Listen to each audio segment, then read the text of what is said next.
ओम हर हर महादेव। आप सभी भक्तजन कैसे हैं? हमको आशा है कि हमारी माता रानी की कृपा से, हमारे शिव जी की कृपा से आप सभी लोग अच्छे ही होंगे। आज मैं श्री देवी भागवत का द्वितीय अध्याय सुनाने जा रही हूँ, जो कि वेद व्यास जी द्वारा रचित है। उसी कथा को मैं हिंदी में सुनाने जा रही हूँ। ये कथा करने से पहले आपसे अनुरोध है कि यदि आप हमारे चैनल पर नए हैं तो कृपया करके लाइक करिए, सब्सक्राइब करिए, शेयर करिए, जिससे आपको भी इस कथा का लाभ मिल सके। और आप यदि प्रथम अध्याय नहीं देखे हैं, नहीं सुने हैं, तो आप प्रथम अध्याय पहले जाके सुनिए, फिर उसके बाद में द्वितीय अध्याय सुनेंगे तो आपको पूर्ण फल की प्राप्ति होगी। देवी भागवत में द्वितीय अध्याय में प्रसंग आता है स्मंतक मणि की कथा। ऋषि गण बोले, महाभाग देव जी ने अपने किस पुत्र को किस प्रकार प्राप्त किया और वन में भ्रमण करते हुए श्री कृष्ण ने प्रसेन को कैसे खोजा। हे सुमंत, हे सुत जी, किस विधि से और किस से वासुदेव जी ने श्री भागवत पुराण श्रवण किया, आप हम लोगों को यह कथा बताइए। सूत जी बोले, भोजवंशी सत्राजित द्वारिकापुरी में आनंद पूर्वक निवास करता हुआ सूर्य की आराधना में तत्पर रहता था। वह सूर्य का परम भक्त एवं उनका मित्र था। कुछ समय के पश्चात सूर्य देव उसके ऊपर प्रसन्न हो गए और उन्होंने उसे अपने लोक का दर्शन कराया। उसकी भक्ति तथा प्रेम से प्रसन्न हुए भगवान सूर्य ने सत्राजित को स्मंतक मणि दे दी और वह उस मणि को अपने गले में धारण कर लिया और द्वारिका आ गया। उसे देखकर मणि के तेज से रवि नागरिकों ने सत्राजित को सूर्य समझकर सुधर्मा नामक अपनी सभा में विराजमान श्री कृष्ण के पास पहुंचकर कहा, हे जगतपते, आपके दर्शन की अभिलाषा से भगवान सूर्य स्वयं आपके पास आ रहे हैं। यह बात सुनकर सभा में श्री कृष्ण जी हंसकर बोले, हे बाल स्वभाव नागरिकों, ये सूर्य भगवान नहीं है बल्कि सत्राजित है, जो स्वयं सूर्य भगवान द्वारा प्रदत्त स्मंतक मणि से दीप्तिमान होता हुआ आया है। इसके पश्चात ब्राह्मणों को बुलाया, सत्राजित से वाचक कराया, भली भांति पूजन करके उस समय मणि को अपने घर में स्थापित किया। वह मणि जहाँ रहती वहाँ भी किसी प्रकार की महामारी, दुर्भिक्ष तथा उपसर्ग, भूकंप आदि प्राकृतिक संकट से दूर रहती। उस मणि की एक विशेषता यह भी कि वह नित्य 8 भार स्वर्ण दिया करती थी। तदंतर एक दिन सत्राजित के भाई प्रसेन ने उस मणि को गले में धारण कर सिंधु देशी घोड़े पर सवार होकर आखेट के लिए वन की ओर प्रस्थान किया। वहाँ वन में किसी सिंह ने उसे देखा और घोड़े सहित प्रसेन को मारकर सिंह ने वह मणि स्वयं ले ली। इसके पश्चात महाबली ऋक्षराज जामवंत ने मणि धारण करने वाले उस सिंह को अपनी गुफा के द्वार पर देखकर और उसे मारकर मणि स्वयं ले ली। पराक्रमी ऋक्षराज ने वह मणि खेलने के लिए अपने पुत्र को दे दी। वह बालक भी उस प्रदीप्त मणि को पाकर उसके साथ खेलने लगा। कुछ काल बीतने पर ही प्रसेन के वापस न लौटने पर सत्राजित अत्यंत दुखी हुआ और सोचने लगा कि मणि लेने की इच्छा से न जाने किसने प्रसेन को मार डाला। इसी बीच द्वारका में नागरिकों की पारस्परिक बातचीत किसी प्रकार यह किंवदंती फैल गई कि मणि के लोभ से वशीभूत श्री कृष्ण ने भी प्रसेन का वध किया है। श्री कृष्ण जी भी जब अपने विषय में अपयश की यह बात सुनी तो उन्होंने ऊपर लगे कलंक के परिमार्जन हेतु प्रसेन के अन्वेष नागरिक के साथ प्रस्थान किया। वन में पहुंचने पर श्री कृष्ण ने हिंसराज मारे गए प्रसेन को देखा और तदंतर नीचे गिरे हुए रक्त बिंदुओं से चिन्हित मार्ग का अनुसरण करते हुए सिंह को खोजते हुए वे कुछ देर गए। इसके पश्चात एक गुफा के द्वार पर मरे हुए सिंह को देखकर भगवान श्री कृष्ण करुणायुक्त वाणी में नागरिक से बोले, मणि का हरण करने वाले को खोजने के लिए मैं इस गुफा के भीतर प्रवेश कर रहा हूँ। जब तक वापस नहीं आ जाऊं तुम लोग यहीं पर ठहरो। वे द्वारकावासी ठीक हैं ऐसा बोलकर वहीं पर ठहर गए। श्री कृष्ण गुफा के भीतर प्रविष्ट हुए। वहाँ जामवंत का घर था। तत्पश्चात वहाँ पहुँचने पर श्री कृष्ण ने ऋक्षराज के पुत्र को मणि धारण किए हुए देखकर मणि को छीनना चाहा। इस पर उनकी धात्री धाय भयभीत होकर चिल्लाने लगी। जब धात्री की आवाज सुनकर जामवंत तुरंत वहां आ गए और वह अपने पूर्व स्वामी श्री कृष्ण के साथ दिन रात निरंतर युद्ध करने लगे। इस प्रकार उन दोनों के बीच 27 दिनों तक भयंकर युद्ध हुआ। इधर द्वारकावासी गुफा के द्वार पर 12 दिनों तक तो श्री कृष्ण के आगमन की प्रतीक्षा की। वहां पर ठहरे रहे, किंतु इसके बाद वह भयभीत होकर अपने अपने घर चले गए और वहां पहुंचकर उन्होंने लोगों से वृतांत कहा। द्वारकापुरी के सभी नागरिक यह सब जानकर सत्याजित की भर्त्सना करते हुए अत्यंत शोक विह्वल हो गए। महाभाग वासुदेव जी अपने पुत्र का यह समाचार सुनकर परिवार सहित महान शोक से मूर्छित हो गए और बार बार सोचने लगे कि मेरा कल्याण किस प्रकार से हो। इस समय ब्रह्मलोक के महर्षि नारद वहां आ गए। वासुदेव ने उठकर उन्हें प्रणाम करके विधिवत उनकी पूजा की।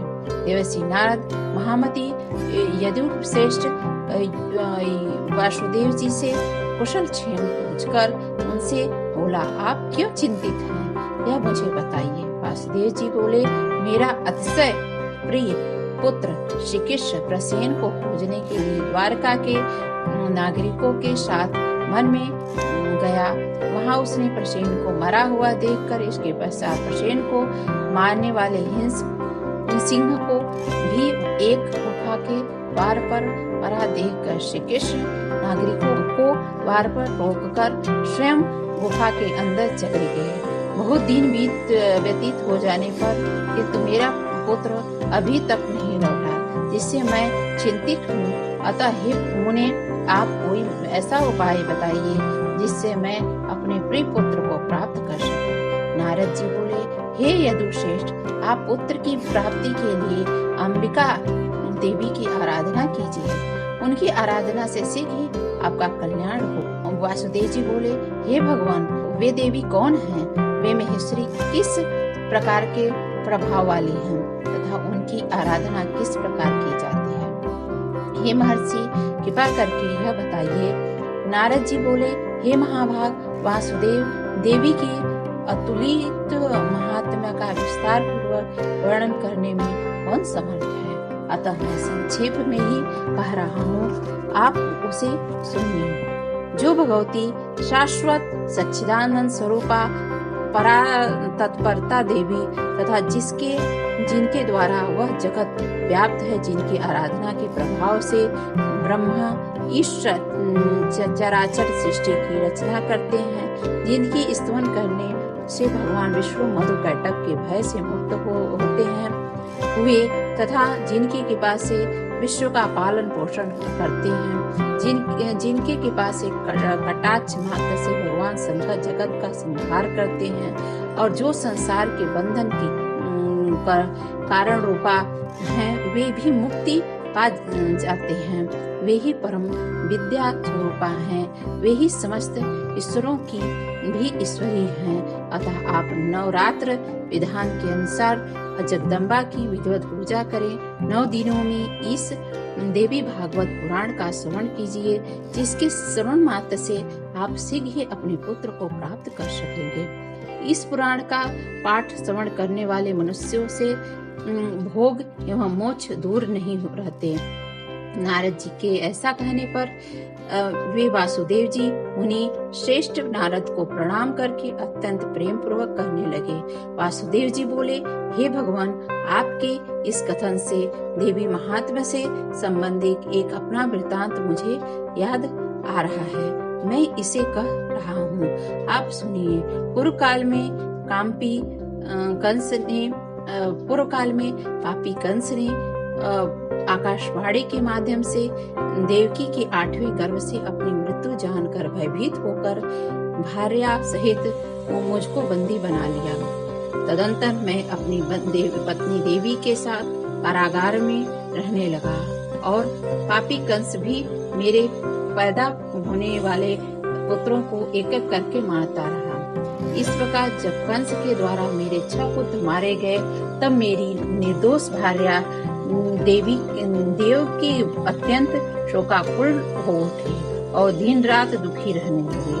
तत्पश्चात गर्ग मुनि को बुलाकर उनका अभिवादन तथा पूजन करके पुत्र प्राप्ति की कामना से मैंने देवकी का दुख बताकर कहा, हे भगवान, हे दया सिंधु, हे मुनिवर, आप यदुकुल के गुरु हैं, अतः मुझे आयुष्मान पुत्र की प्राप्ति कोई उपाय बताइए। इसके अंततः दया निधान गर्ग जी प्रसन्न होकर मुझे कहने लगे। गर्ग जी बोले, हे महाभाग वासुदेव, अब आप उस सर्वश्रेष्ठ साधक को सुनिए जो भगवती दुर्गा अपने कष्टों की दुर्गति का विनाश कर देती हैं। आप उन कल्याणकारी देवी की आराधना कीजिए, इससे शीघ्र ही आपका कल्याण होगा, क्योंकि उनकी आराधना से सभी होती हैं। दुर्गा की उपासना करने वाले मनुष्य के लिए संसार में कोई भी चीज दुर्लभ नहीं होती है। गर्ग मुनि के ऐसा कहने पर मैं प्रसन्न हो गया और अपनी पत्नी सहित उन्हीं श्रेष्ठ घर को अपनी परम श्रद्धा पूर्वक प्रणाम करके दोनों हाथ जोड़कर मैंने उनसे कहा। वासुदेव जी बोले, हे भगवान, हे करुणा सागर, हे गुरु, यदि आप मुझ पर स्नेह कर रखते हैं तो मेरे कल्याण के निमित्त आप ही उन भगवती चंडिका की आराधना कर दें। मैं तो कंस के घर में बंदी रहने के कारण कुछ भी नहीं कर सकने में समर्थ नहीं हूँ। अतः हे महामते, अब आप ही इस दुख सागर से मेरा उद्धार कीजिए।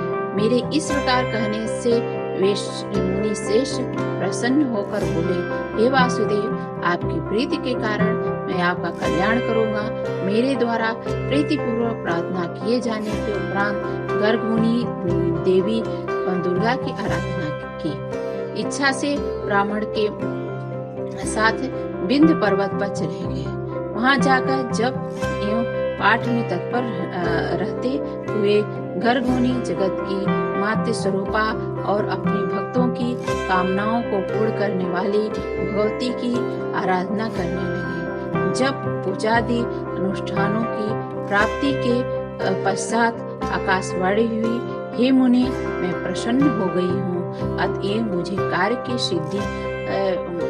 तुम्हारे कार्य की सिद्धि हो गई। समस्त प्रकार के पाप एवं अनादर स्वरूप पृथ्वी के भार का नाश करने के लिए मुझसे प्रेरणा प्राप्त कर स्वयं भगवान विष्णु अपने संशय से वासुदेव की भार्या देवकी के गर्भ से अवतार लेंगे। कंस के भय से वासुदेव जी उस शिशु को लेकर शीघ्र ही गोकुल में नंद के घर पहुंचा देंगे और वहां से यशोदा की कन्या को लाकर अपने घर में राजा कंस को दे देंगे। उस कंस को मारने के लिए उसे पृथ्वी पर पटक देगा। तदंतर उसके हाथ से छूटकर मेरी अंश स्वरूपा वह कन्या तत्क्षण अलौकिक हरण करके विंध्य पर्वत पर चली जाएगी और निरंतर जगत का कल्याण करेगी। इस प्रकार उस आकाशवाणी को सुनकर गर्ग मुनि भगवती जगदम्बा को प्रणाम करके प्रसन्न मन से मथुरापुरी आ गए। गर्ग के मुख से महादेवी के वरदान की बात तो सुनकर मैं पत्नी सहित अत्यंत प्रसन्न हुआ और परम आनंद विभोर हो उठा। तभी से मैं देवी के अत्युत्तम महात्म को जान रहा हूँ और हे महर्षि, आज भी आपके मुख बिंद से मैं वही देवी महात्म्य सुना है। अतः हे प्रभु, अब आप ही मुझे देवी भागवत सुनाइए। हे दया निधान, मेरे सौभाग्य से भी आप यहाँ पधारे हैं। वासुदेव जी का वचन सुनकर प्रसन्न मन वाले नारद जी ने शुभ दिन एक शुभ नक्षत्र में श्रीमद देवी भागवत की कथा आरंभ की। कथा में आने वाले विघ्न बाधाओं के सर्वनाथ ब्राह्मण देवी के नवाक्षर ओम ऐं ह्रीं क्लीं चामुंडाय विच्छे मंत्र का जप तथा मार्कंडेय पुराण में वर्णित देवी स्तोत्र का पाठ करना है। प्रथम स्कंद के प्रारंभ से ही वासुदेव की देवकी नारद की मुख से अमृत स्वरूप श्रीमद देवी भागवत पुराण का भक्ति पूर्वक श्रवण करने लगे। 9 दिनों तक कथा की समाप्ति होने पर महान मनस्वी वासुदेव जी ने श्रीमद देवी भागवत ग्रंथ तथा कथावाचक दोनों की प्रशंसा पूर्वक पूजा की। उधर कंदरा में श्री कृष्ण तथा जामवंत के बीच चल रहे युद्ध में श्री कृष्ण के मुष्टि का प्रहारों से जामवंत का शरीर अत्यंत शिथिल पड़ गया। उसी समय जामवंत को भी पूर्व काल की घटनाएं याद आ गई और भगवान श्री कृष्ण को परम भक्ति के साथ प्रणाम करके अपने अपराध के लिए क्षमा याचना करते हुए उनसे श्री कृष्ण से कहा, अब मुझे ज्ञात हो गया कि आप रघुश्रेष्ठ श्री राम जी जिनके भयंकर क्रोध से सागर और लंका नगरी दोनों क्षुब्ध हो गए थे। रावण अपने बधू बांधवों सहित मारा गया था। हे श्री कृष्ण, वे राम ही हैं, अतः मेरी दृष्टता को क्षमा करें। मैं आपका सर्वथा सेवक हूँ, अतः मेरे योग्य जो भी कार्य हो उसके लिए मुझे आदेश दीजिए। जामवंत का वचन सुनकर जगतपति श्री कृष्ण जी बोले, हे ऋक्षराज, मणि प्राप्त करने के लिए हमने इस कंदरा में आए थे।